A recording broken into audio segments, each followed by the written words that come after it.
Après l'opération de déguerpissement des boss de raquettage à la frontière Cameroun-Guinée équatoriale, à Kiossi, cette opération menée de main de maître par le gouverneur de la région du Sud-Cameroun, Félix Ngele, a été faite à la frontière Cameroun-Gabon à Abang-Minko, mise en exécution ici par le sous-préfet d'Ambam.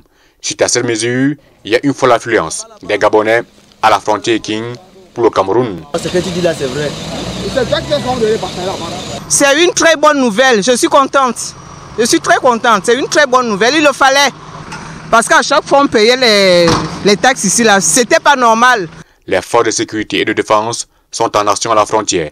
Désormais, il faut monter par blanche afin de traverser la frontière. Il faut bien que la sécurité des biens des personnes soit rassurée.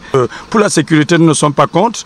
Il faut bien que la gendarmerie existe. Il faut bien que la police existe. Que la douane qui assure la circulation des marchandises et tout le reste soit effective. Donc nous disons encore une fois de plus que le travail doit être fait dans les règles de l'art.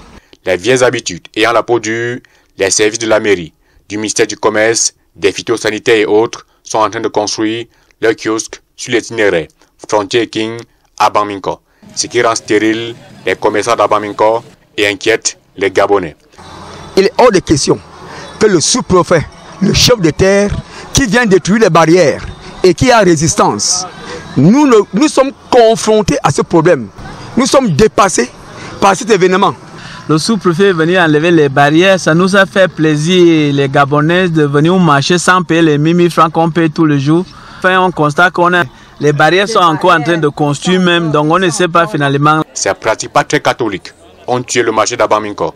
Le nombre de commerçants est passé de 5000 à moins de 200. Et le nombre d'acheteurs, principalement des Gabonais, est passé de 10 000 personnes par semaine à moins de 100, pour une perte cumulée de plus de 100 milliards de francs CFA en moins de 10 ans. L'exploit est donc permis avec cette mesure des autorités camerounaises. On a détruit les autres postes là, nous on voit quand même que les choses peuvent encore marcher un peu. Parce que c'est la première semaine depuis que ça s'est passé. C'est un vent nouveau qui souffle entre le Cameroun et le Gabon en matière de libre circulation des biens des personnes dans zone CEMAC voulu par les chefs d'État. À l'heure où nous quittions la frontière Cameroun-Gabon, à Iking, c'est un climat de sérénité entre les forces de sécurité et les usagers.